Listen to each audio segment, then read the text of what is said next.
Listen, being fully honest and being fully transparent, this is one of the hardest tier lists I've had to construct in the history of doing this on this channel and even on the old channel for my OGs.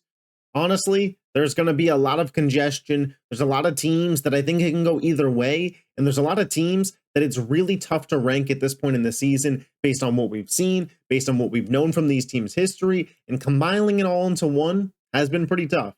But I am here. I am a man of the people. Let's get to the tier list. Starting off, as always, with the 2026 mock draft season tier list, we're starting with the 0-5 New York Jets. Listen, you're the only team left without a win this season. I don't think Justin Fields is a franchise quarterback. Crazy stat that I heard about Justin Fields. The guy has never won a football game in which his opponent has scored more than 21 points. 3 touchdowns and you beat Justin Fields, I guess. There's a reason the Steelers at 4-2 benched him. There's a reason the Jets are 0-5 with him. You could show me his stats from that Dallas game, but a lot of that came in garbage time. The Miami Dolphins, man, the Miami Dolphins went to Carolina and lost this weekend. Without Tyreek Hill, I really don't think their offense is dynamic enough. They have one of the worst run defenses in football. All respect to Rico Dowdle, but 200 yards from a guy who literally is a backup is insane. The Dolphins are going nowhere, and they're going nowhere fast. I still have the Browns in this tier, man. I think the Browns actually have a pretty solid future if they can get a quarterback. And I'm not sure that Dylan Gabriel's not that guy. You know, first game overseas, London, Brian Flores. It's tough to say, but he didn't look certainly like that guy. He didn't generate the excitement that Jackson Dart did when he was out there. But I like Quinshon Judkins. I like Harold Fannin. Isaiah Bond's looking pretty solid. They have a good defense. I believe in Stefanski. So right now, their quarterback's just not going to be good enough this season for them to win, but I actually do think that they have a solid future. And kind of the exact opposite of the Browns, their quarterback, Cam Ward, for the Tennessee Titans is good enough. The rest of the pieces aren't. I don't know how they got that win over the Arizona Cardinals. That was one of the craziest endings to a game that I think we'll see all year, and it's one of the reasons why we love football and love the witching hour, but the Titans are still going nowhere fast. New to the tier, the Las Vegas Raiders. The Indianapolis Colts absolutely wiped the floor with the Raiders, and I'm done. Geno Smith, I think it's over. For a guy who was on the Jets, we thought he was going to be a career backup or out of the league, to go to Seattle, make over $100 million, have a nice run there, do what he did, playoff run. Listen, it was a nice little run. I think it's over. Good for Geno. Glad he got his money. Don't think he's a quarterback that's going to lead a high-level offense, especially not in that division. But Genti is getting better, so you do like to see that overall. New to the tier as well, the Cincinnati Bengals. Listen, it seems like that they're not making a move at quarterback. If they make a move for Jameis Winston and they start, out there being frisky, I'll move them back up. But with Jake Browning, this team's just not going to be anything. Another 3 interceptions this past weekend. Again, similar to Justin Fields, a lot of his production came in garbage time. I'm not buying into it. The Bengals just are not going anywhere in this current state right now. I still got the New York Giants in this tier. I actually moved them up to frisky last week. We're moving them back down. We saw, that's a rookie quarterback. That's a rookie running back. No Malik Neighbors is hurting this team. I do think that with their schedule, they're probably going to finish with a bottom 5 record in football, but I do believe in the power of the New York Giants in next season to actually be a decent team, but it won't be this season. The team that beat them, the New Orleans Saints, Spencer Rattler gets the first win of his NFL career. Rattler's actually been pretty decent. He is 1-10 now as a starter, but I feel like some of that's got more to do with the Saints than it does do with Rattler's play. Their veteran-led defense forced turnovers, and hey, they got their first win of the year. And then still in this tier, I have the Carolina Panthers. The Panthers played a decent game, no doubt about it, but they did beat another team that's in the 2026 mock draft season tier. Bryce had a bad fumble and a bad interception. I just think that it was bad on bad, and ultimately resulted in good football, but it didn't, say anything to me about, yes, I could believe in Carolina going forward. Into the frisky tier, I got the Minnesota Vikings in this tier. They get the win over Cleveland overseas. They go 1-1 in their London, Dublin games. So, solid for them there. Carson Wentz looked better this week than he did last week. They still have Justin Jefferson. Kevin O'Connell and Brian Flores is still one of the best coaching staffs in football. And I do think that the Vikings, with the talent that they have on their roster, are going to be a tough out week to week. I have a hard time believing in a loaded NFC that they're going to be good enough to make a playoff run at this point in time. even when JJ McCarthy comes back. Is he much better than Carson Wentz is currently right now? I'm not sold on that factor. I got the Arizona Cardinals in this tier, and I know that we just watched the Cardinals have one of the worst losses of all time. And if you are sitting there saying like the Cardinals should be moved down to the 2026 mock draft season tier, I'm not going to argue with you too much. My only thing is this is exactly who the Cardinals are. They are this frisky team week to week because the Cardinals will do this performance against the Tennessee Titans, but then they'll play a good team and it'll be a one-score game somehow. They just play to the level of their competition. Usually they play to around 500 football. Their games are fun, competitive. Kyler makes some head-scratching plays, like the shotgun snap off of his helmet that concussed him. Like there's just always something weird like that. The DeMarco fumble at the goal line. Like the Cardinals realistically should have won that game. They collapsed, but they're still 2-3, but they're going to be frisky week to week, but you just can't believe in them at this point. Atlanta had a bye week, so I had them in this tier last year. Nothing changed last week. Nothing changes at me for this point on Atlanta. The defense has been better than expected. I'm not really sold on Penix. I think week to week, he's going to be a roller coaster. We'll see if they can prove me wrong and get more consistent coming out the bye. Next, we move into the Fringe Playoff Teams tier. I'm going to start this off with the Baltimore Ravens. Now, I did move the Ravens down, but I think you can only take what they did this past week versus Houston with a grain of salt. No Lamar, what was it, like 8 defensive starters didn't play. Derrick Henry might be washed, might not be washed. We're still TBD on that.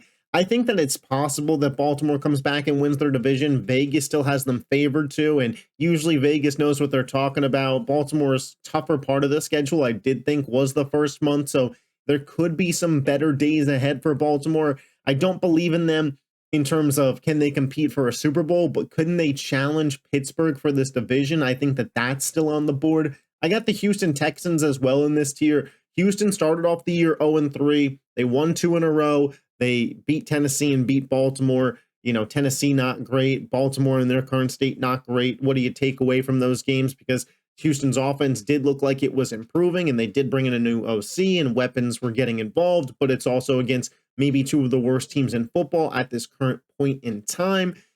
Now they go into a bye week. We'll see what they look like coming out of the bye. I think that their run game looked improved, but again, is it the opponent that they played or is it them? I don't know. Houston still has a no doubt top 5 defense, in my opinion, and Danielle Hunter and Will Anderson Jr. could wreck any game, but we'll see with Houston coming out of the bye week. I have some decent hopes for them. The Dallas Cowboys are still in this tier for me. Offensively, even without CeeDee Lamb, they've been great. With CeeDee Lamb, it's definitely a top 5 unit, or top 10 to top 5 unit in football, I should say. Javonte Williams has found a home here. It's a 2-dimensional offense. Dak, I'm seeing getting floated around in MVP conversations. And while I think Dak's having a great season, 2-1 is not the record of an MVP quarterback. Like, let's call a spade here. That's just not the case.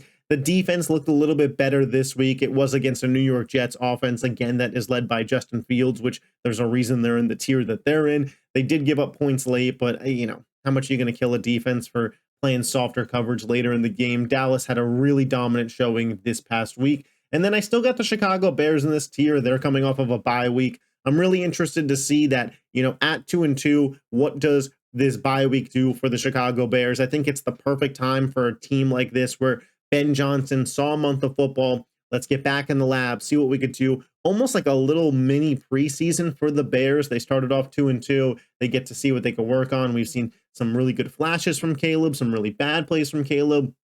I'm excited to see where the Bears are going forward. Into the playoff teams tier, and I'm not going to lie, this is going to be a loaded tier. We'll start with the Los Angeles Chargers. I know there's a couple Chargers fans that watched the channel, so I appreciate you guys. Here's the thing. I believe that the Chargers, if they were fully healthy this season, were going to be legit Super Bowl contenders in an AFC. We'll talk about other AFC teams, but I just think that there's one clear, like, we could all believe in this team and the rest is up for grabs. And when the Chargers were healthy-ish, even without Rashawn Slater, Justin Herbert was slinging it. The run game started to come along. Now you lose Omarion Hampton to injury. Now Joe Alt's out. Now Mekhi Becton's out. Now there's injuries all across that offensive line. And you're going to be asking Justin Herbert to do a ton.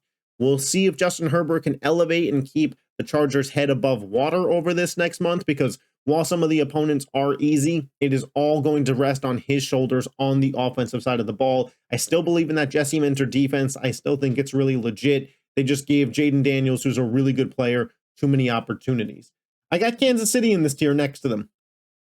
Kansas City's 2-3. I thought that they outplayed Jacksonville in last night's game, but ultimately Jacksonville out-executed them when it mattered, and that is a real concern for me if I am a Chiefs fan. 100+ yards and penalties, you don't like to see that. A game in which you lost based on mistakes, that's just not something that happens for Kansas City pretty often, but it happened in this football game last night, so you have to be worried. Now you got the Lions coming to town. 2-4 is a very real possibility start for the Kansas City Chiefs. They have Rashee Rice coming back. Am I going to fully bet against Mahomes and Reed at this point? No, I am not. But are they playing Super Bowl level football today at this point in the season? They are not. The Denver Broncos. The Denver Broncos are, again, we got the 3 AFC West teams right here. It's kind of all up for grabs at this point in time. Denver probably feels like they should have more wins than they do, which I understand they probably should have won that Colts game, but I digress. They did not. The defense looked really strong against Philly. Nick Bonito leads the NFL in sacks. Like, he is having another really stellar season. Patrick Surtain is coming off of being Defensive Player of the Year. Bo Nix looks like he's been getting more comfortable week after week. You know, he just needed a little bit of a ramp up. That running attack is absolutely 1,000% real. Dobbins and Harvey, that is a legit RB duo right now. That's exactly what Sean Payton wanted. And again, you've heard me say it once, you've heard me say it 1,000 times on this channel. Having a two-dimensional offense matters. The Denver Broncos have that. They are getting rolling, and now they have an overseas game versus the Jets. The Broncos could very much become in firm control of this AFC West if the Chargers start to slip up a little bit, because they're already, a game ahead of Kansas City, and maybe after this week, 2 games ahead of Kansas City. I still have the Jacksonville Jaguars in this tier, and I get it if you're somebody who says, hey, the Jags are 4-1, their defense has been great, they need to be a Super Bowl contender. It was close for me, I'm not going to lie to you, but there are some reasons that I held Jacksonville back to just being a playoff team. One, they are forcing a lot of turnovers, which is great, but I don't know how sustainable that is. 2, Trevor Lawrence is just a guaranteed 1 to 2 turnovers a game. It is hard to win football games when doing so. Kansas City just made too many mistakes last night, but if you play that same game out 10 times with those same stats, Kansas City probably wins 8 of those times. They didn't last night, and that's all that matters, but when it comes to a tier list, am I ready to commit to Jacksonville as a legit Super Bowl contender? I am not. I don't trust their quarterback, and I don't know if I'd necessarily trust the production that their defense is giving, because we did watch in the first half, the Chiefs kind of got whatever they wanted against that Jaguars defense. They stepped up, and they have some really good players, and I think Devin Lloyd has a case for being Defensive Player of the Year right now. His 99-yard pick six was absolutely legit, but I do have my skepticism still in the Jaguars. They have a big matchup with the Seahawks this week, so we will see where they're at there. The New England Patriots. Hey, man, they're 3-2, probably should be 4-1. At least that's what I'd be saying if I was a Patriots fan. They probably should have beaten the Pittsburgh Steelers 2 weeks ago, but they had 5 turnovers. Drake May, is he fringe top 10 quarterback by the end of the season? I don't think that will be an outlandish take to have come the end of the year. Stephon Diggs is ramping up. He seems to be legit. That interior defensive line of Barmore and Milton Williams is living up to expectation. And ever since Christian Gonzalez got back to that defense, they have been playing at a much higher level. He is the best player on their defensive unit, and having him out there desperately matters for them. Vrabel and May, the connection is starting to work. They got a massive win this week in Buffalo. You have to view them as a legit playoff threat. Pittsburgh, I still got in this tier. I had them in this tier last week. They had a bye week. Nothing's changing. You know, they're leading their division right now, and it's tough to imagine them losing it. Again, I'm not fully bought into what Pittsburgh is doing, but I will say this, they do look like they're improving week after week, which is usually a sign of a good team. They get a nice bye week here. They're 3-1 coming out the bye. Matchup with the Cleveland Browns feels like they could get to 4-1, and if the Baltimore Ravens lose again this upcoming week and they play the Rams, so they probably will, is the gap just too much to overcome, and Pittsburgh's a shoo-in to win this division? I think it's possible at this point in time, and if so, you have to have them in the playoff team tier. Seattle's 3-2. Their loss to Tampa Bay this weekend, I think, said more about Tampa Bay than it did Seattle. Sam Darnold can absolutely sling the rock. Him and JSN have a real connection. Smith and Jigba might be a top 10 wide receiver in football. The defense is legit. They were without Devin Witherspoon, and then corners just started dropping like flies. So I think that was just an unfortunate situation for them. Seattle is a really, really good football team. there's going to be one NFC team that's left out of the playoffs that I don't know how we get there. It might be Seattle, just based on certain divisional matchups, but they're playing some damn good football. And I still got the Niners in this tier, man. They're just 4-1 at this point. All they do is win. Mac Jones in, no problem. No George Kittle, no problem. Still don't have Ayuk. Still didn't have Ricky Pearsall or Jawan Jennings versus the Rams. No problem. Nick Bosa done for the season. We'll still find a way to win. The coaching of this team with Shanahan and Saleh has been absolutely excellent this year. The Niners, to me, with their schedule and with the fact that all that their team could do is get better from this past week in terms of talent, to me, feel like a playoff lock. Then we get into the Super Bowl contenders tier, and I'm starting that off with the Indianapolis Colts, man. The Indianapolis Colts are 4-1. They have been perhaps the most efficient team in the NFL. And if you're a Colts fan saying that they should be 5-1, you got a case, man, because that Rams game, you had 2 touchdowns taken away by a stupid drop from Adonai Mitchell on a penalty that was also, sadly, from Adonai Mitchell, a player that I love. But Daniel Jones, it feels like he's entered his Sam Darnold, Geno Smith arc, where it's like, I left the shitty franchise, I'm on a good team now, and all of a sudden I can absolutely ball. Jonathan Taylor is in contention for Offensive Player of the Year. He scored another 3 touchdowns this past weekend. You have Downs, Pittman, Tyler Warren. There's a ton of good receiving threats. Lou Anarumo has that defense playing at a high level, and at this point, we all have to admit it. The Indianapolis Colts are just legit. That is what it is. As well, in this tier, I have the Green Bay Packers.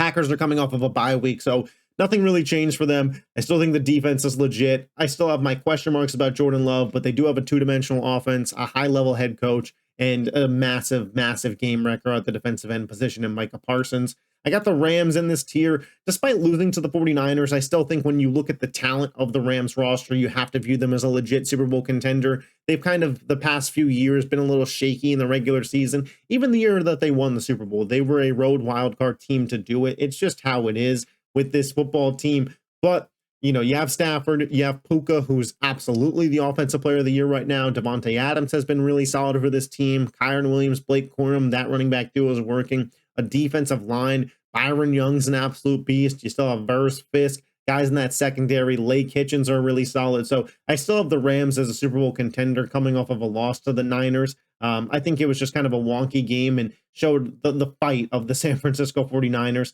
And as promised, I'm moving the Washington Commanders up to the Super Bowl contenders tier. They were in the playoff team tier for 2-3 weeks there just because, one, Jaden Daniels had a bad game against the Packers, and then he stopped playing. It was kind of like hard to judge that team. But I do think that the Washington Commanders offense being as effective as it was against that Jesse Minter defense without Terry McLaurin does say something. I think that they have a real running back in Ja'Cory Krosky-Merritt, man. This guy leads the NFL in yards per rushing attempt. Like, he's absolutely legit. They got to get him more touches. Jaden, coming back off of an injury, looked sloppy for about a quarter and a half and still got the job done. So you have to respect what Washington's doing there. And Dan Quinn has that defense elevated and playing better football than I thought they would. And that's kind of the bright side of when you have a defensive head coach, right?